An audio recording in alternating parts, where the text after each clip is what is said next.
UP के हाथरस शहर में कक्षा 9 में पढ़ने वाले एक छात्र को पेट दर्द और सांस लेने में दिक्कत पर इलाज के लिए ले जाया गया तो हैरान करने वाला मामला सामने आया।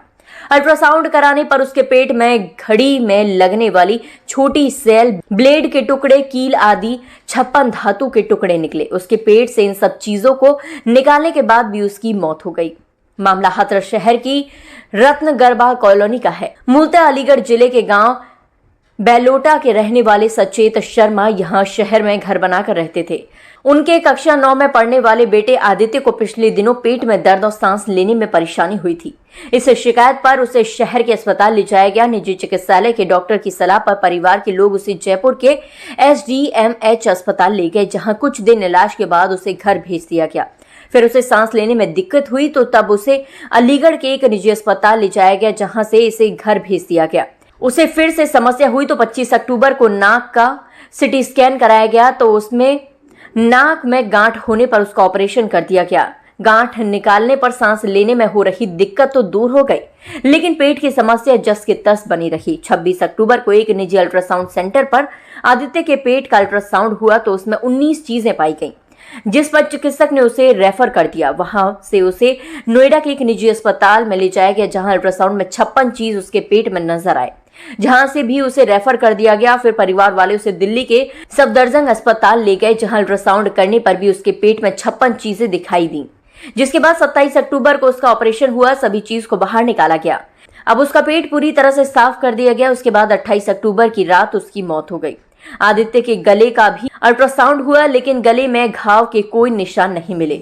आदित्य के पिता संचेत शर्मा ने बताया कि डॉक्टरों की जांच के समय 60 से 100 तक रहने वाली हार्टबीट 280 BPM थी, जिस पर चिकित्सक भी हैरान थे कि बच्चा कैसे जीवित है। आदित्य के पिता इस बात को लेकर आश्चर्यचकित है कि आखिर ये आइटम उसके पेट में आए कहां से। उसकी माने तो पेट से इस आइटम के ऑपरेशन में निकाल देने के बाद भी नए आइटम उसके पेट में कहां से आए। अलबत्ता दीपावली के त्योहार पर घर का इकलौता चिराग बुझ जाने से संकेत शर्मा का परिवार बेहद दुखी था और परेशान है। उसके घर ढांढस बंधाने वालों का तांता लगा है। सर, इसमें तो यही है कि 26 तारीख को उसका नाक का ऑपरेशन हुआ। सुबह मॉर्निंग में अलीगढ़ जो है नवरत्न हॉस्पिटल में उसका ऑपरेशन भी हो गया सक्सेस। 1 बजे उसको ऑपरेशन कंप्लीट होने के बाद में उसे होश भी आ गया, लेकिन उसके पेट में दर्द हुआ। उससे पहले 19 तारीख को जो है हम लोग जयपुर से उसे डिस्चार्ज करा के लेके आए थे। वहाँ भी CT, MRI, इंडोस्कोपी, कैलोनोस्कोपी सारी जांचें हुई हैं, लेकिन कुछ भी ऐसा नहीं था उसके पेट में।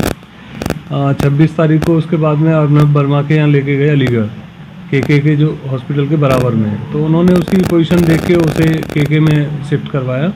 उसके बाद में अल्ट्रासाउंड और एक्सरे हुआ, तो एक्सरे में वहाँ पे काउंटिंग थी 19 आइटम निकले थे, तो उन्होंने हमें रेफ़र कर दिया फोर्टिस के लिए। फोर्टिस में लेके पहुँचे, वहाँ पे स्कैनिंग हुई तो वहाँ पे उसका जो है आइटम्स की काउंटिंग जो है 42 हो गई, 42 हो गई। वहाँ भी डॉक्टर शॉक्ड थे काफ़ी। फिर उसके बाद में वहाँ से रेफ़र किया सफदरजंग के लिए। वहाँ हम लोग लगभग 12 बजे पहुँचे, तो 12 बजे जो है उसकी काउंटिंग होगी 56। तो डॉक्टर भी अचंभित थे कि भाई ऐसे कैसे हो सकता है कि अलीगढ़ से लेकर यहाँ तक काउंटिंग 3 बार उसकी रिकवर हुई है। तो वही है, अभी उसके बाद में नेक्स्ट डे ऑपरेशन भी हो गया उसका सक्सेस। 56 पूरे आइटम निकाल दिए गए। फिर उसके बाद में करीब लगभग 1 घंटे के बाद में 3 आइटम और निकले उसमें। अब ये कहाँ से आए, क्या हुआ, डॉक्टर से पूछा ऐसा क्यों हो रहा है? डॉक्टर से पूछा, डॉक्टर के पास में कोई जवाब नहीं था। बोले कि भाई हमने स्कैनिंग कर ली। फिर उसके बाद में पोस्टमार्टम भी हुआ। पोस्टमार्टम में भी कोई गले में इंजरी नहीं है, लैट्रिन के रास्ते कोई इंजरी नहीं है। तो बोले बच्चे की तबीयत कब से खराब थी और कब जाके आप लोगों को इस चीज़ की जानकारी हुई कि उसके पेट में कुछ? ये तो हमें मतलब पेट के अंदर जो है वो तो हमें 26 तारीख को ही पता चला। उससे पहले उसे सांस लेने में दिक्कत आती थी। इसका ऑपरेशन भी हमने करा दिया तो वो भी प्रॉब्लम सॉल्व हो गई थी।